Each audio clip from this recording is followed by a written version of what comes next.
Welcome back to Boxing Facts. Today we've got massive headlines shaking up the world of MMA, including Michael Chandler's game plan, a potential UFC and Netflix deal, and a possible super fight between Islam Makhachev and Ilia Topuria. Let's jump right into it, starting with Michael Chandler and his thoughts on his upcoming bout against Paddy the Baddy Pimblett. Michael Chandler has a pivotal test ahead of him in the form of Paddy Pimblett, but it doesn't sound like the former. Bellator champ is planning to reinvent his approach when he steps into the cage at UFC 314. Chandler has been booked to fight the rising star on the April 12th card, following consecutive losses to Charles Oliveira and Dustin Poirier. Now, while there's no changing the fact that Chandler has had a remarkable career, if he loses to Pimblett, his days as a top contender could be over. Despite recent setbacks, Chandler doesn't seem to be adopting a new strategy. Case in point, he told UFC.com the following: "There's always the court of public opinion, narratives, and storylines. For me, it's just another guy with 2 arms and 2 legs who's my size.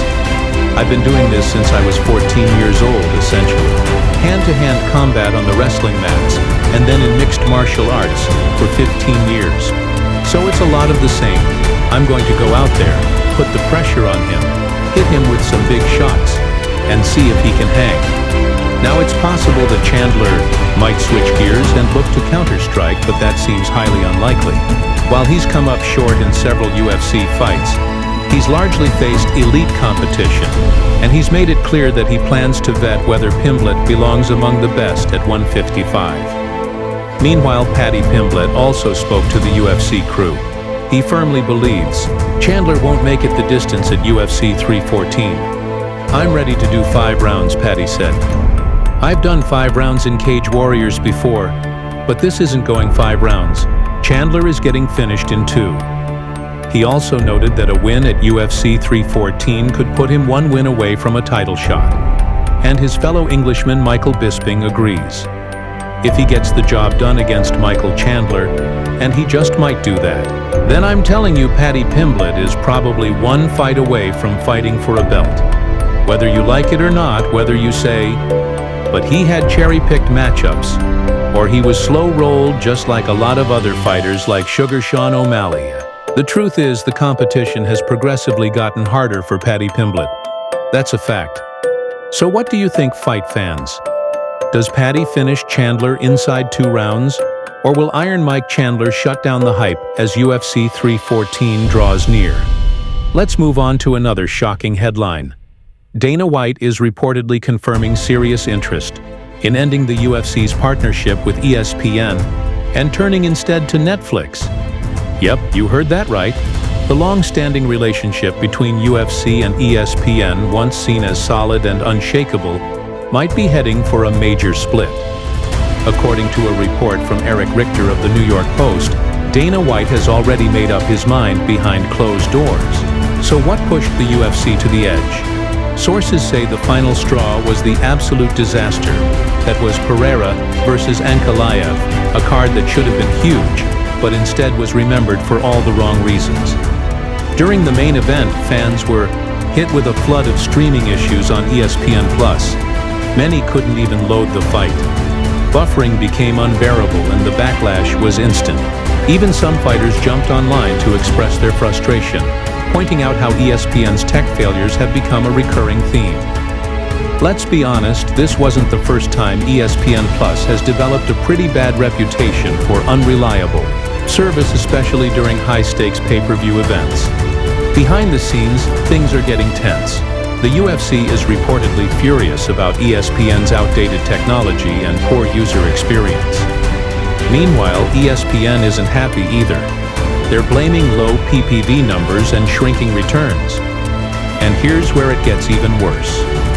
Those low PPV numbers don't just hurt ESPN or UFC profits, they also affect the fighters themselves. Many top-tier fighters rely on PPV points as part of their contracts, but if the PPV buys are down, those points become basically worthless. In response to all this chaos, the UFC is now reportedly exploring a major move to Netflix. While Netflix has traditionally rejected the pay-per-view model, insiders claim they're now open to negotiating, especially for an exclusive UFC deal. And the UFC, they're willing to bend over backwards to make this transition work. Meanwhile, ESPN has its own priorities. They've already announced plans to drop MLB coverage by 2026 in favor of pushing more NBA, NFL, WNBA, and college football content, with those sports taking priority. UFC is clearly no longer the main attraction, and Dana White wants out. If UFC truly jumps ship to Netflix, it could change the entire landscape of combat sports broadcasting. No more buffering, no more lag, just a new platform built to handle the demand. But what do you think?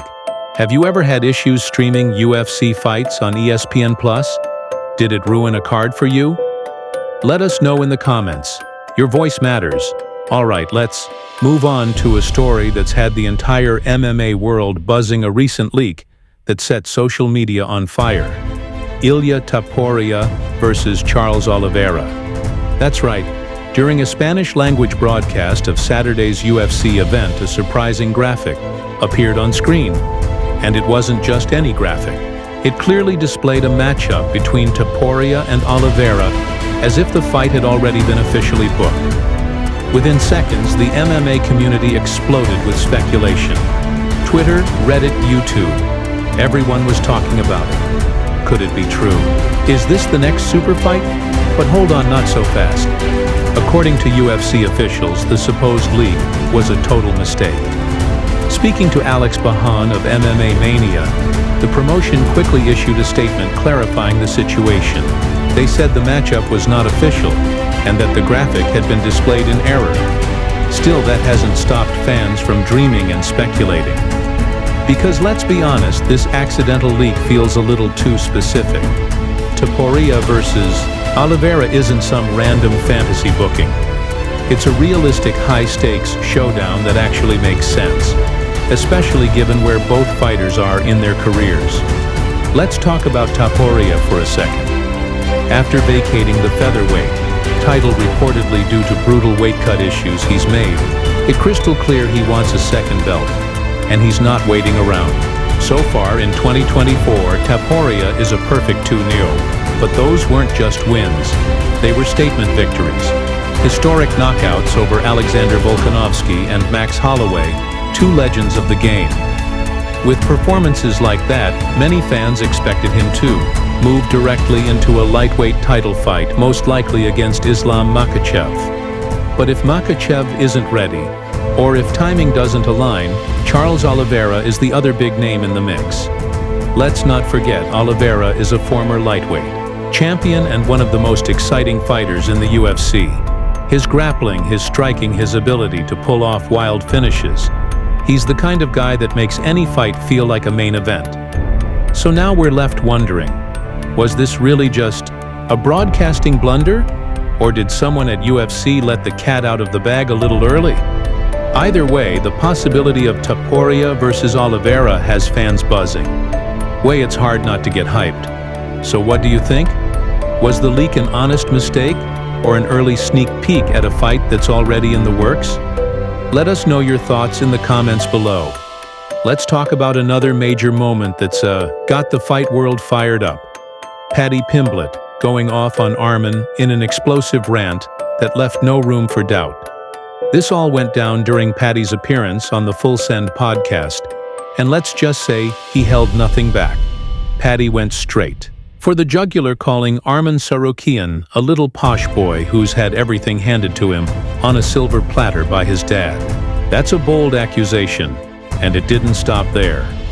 Paddy took direct aim at Arman's recent injury excuse, strongly suggesting it was completely fake. In his own words, Paddy said, "He's a little boy." Then he brought up Arman's wild training videos, the ones where he does crazy acrobatic flips, literally landing on his neck and bouncing back up like nothing happened. And now all of a sudden Arman claims he's got a bad back? Paddy wasn't buying it, not even close. He said Dana said it, didn't he? Dana shut him down in that interview. That was heavy. You don't want the boss saying that about you. And For context, Dana White did in fact question Arman's withdrawal and appeared visibly annoyed when asked about the situation in a press interview. Dana even hinted that the UFC had their doubts about whether Arman was truly injured. Paddy doubled down, adding more fuel to the fire. Doctors came out, the best masseuse at the PI came out, and nobody told him he couldn't fight. He decided not to fight. Then, in classic Paddy fashion, he closed it out with a line that had the podcast hosts and fans laughing, gasping, and reposting all over social media. So basically, Arman, you shit your pants. That's what you did. You farted and followed through. Brutal, straight-up savage. And while some fans found it hilarious, others saw it as unnecessary disrespect toward a top-tier contender like Arman Tsarukyan. But one thing's clear. This beef is real, and it's heating up fast. Whether it's on social media, in interviews, or maybe even in the octagon, this feud is far from over. So what do you think? Is Paddy just trolling for views, or is he trying to pick a real fight? Let us know in the comments and tell us, would you watch Paddy versus Arman? Next up, we've got a major update. That could shake up the entire lightweight division. Islam Makhachev's next fight might be just around the corner, and the opponent, let's just say it's got people talking. Popular MMA content creator Real Kevin K took to X and dropped a short but intriguing interview clip featuring Jabril Dulatov, a close contact to the Makhachev camp. And in that clip, Dato made a big reveal. He said Islam Makhachev is expected to compete during International Fight Week. Yes, the biggest week in MMA in Las Vegas, but it gets better. Dato added that Islam's opponent would likely be a former champion from a lower weight division. That line alone sent the MMA internet into a frenzy. Why? Because there's really only one name that fits that description and has the hype to headline a major card: Ilia Topuria. Topuria, the former featherweight champ, has made it clear he's ready to chase a second belt. And if there's any fighter who could skip the line and go straight to a lightweight title shot, it's Ilia. Las Vegas, International Fight Week. Makhachev versus Topuria. It would be a massive fight, maybe one of the biggest of the year, but until it's officially announced, all we can do is wait. All right, let's switch gears and talk about another man making headlines, Michael Chandler. This time it's not about his fights. It's about the cheating allegations that have followed him from past opponents like Dustin Poirier and Charles Oliveira. Dustin accused Chandler of fish-hooking during their bout, a move where fingers are illegally used to pull at the mouth. Meanwhile, against Oliveira, Chandler was accused of repeatedly striking the back of the head. In a recent interview with MMA Fighting, Chandler finally addressed the accusations. "The narrative is tough, man," he said. "People don't really know me unless you're in my inner circle. People assume I play nice in front of the camera, and I'm a bad guy behind it, but I know who I am at my core. I try to do things right. I try to treat people right. I fight with honor and respect." Chandler even admitted one of the accusations. "Did I grab Poirier's mouthpiece? Yes, I did, but I thought it was his chin," he continued. "Look, things happen in a fight. You're going to see fingers and gloves grabbing the cage. It happens. Oliveira dug his chin into my eye socket so hard I thought I was going blind. That's illegal too, but I wouldn't. Call him a cheater. Sometimes your body just reacts. That's fight or flight. So what do you think? Is Chandler just explaining reality in a chaotic fight, or is he dodging responsibility? Let us know in the comments. Next up, let's dive into a major storyline that's heating up again. Alexander Volkanovski is still interested in a rematch with Ilia Topuria. Yes, you heard that right. Even though Ilia Topuria has officially vacated the featherweight belt and is now focusing on the lightweight division, Volk isn't ready to close that chapter just yet. In fact, he believes the story between him and Topuria is far from over. Volkanovski is now set to face Diego Lopez for the vacant featherweight title at UFC 314, a fight that promises fireworks. Lopez is young, dangerous, and has quickly become a fan favorite with his wild fighting style. But Volkanovski, he's determined to climb back to the top. In a recent interview with UFC media, Volk made it clear his eyes are still on Topuria. "Ilya would have been my first option," Volk said. "But the fact that I'm fighting for the vacant belt against a young, hungry guy like Lopez, that's the next big thing." Even though Ilya has moved on to chase lightweight gold, Volkanovski is laying out a long-term plan, and it's a big one. "I don't think that story is done yet," he continued. "I plan on winning the belt, defending it, and then maybe we can have that rematch if Ilya wins the lightweight title. Even better, imagine the rematch while I'm the defending featherweight champ and he's the lightweight champ. That just adds to the story. Imagine that. Champion versus champion. A two-division storyline between two of the most skilled fighters on the planet. It would be a mega fight, a blockbuster main event that writes itself." Let's not forget how shocking their first fight was. Volkanovski was undefeated at featherweight, dominant for years, until Ilya Topuria came in and knocked him out cold, handing Volk the most devastating loss of his career. But Volk is not the type to run away from defeat.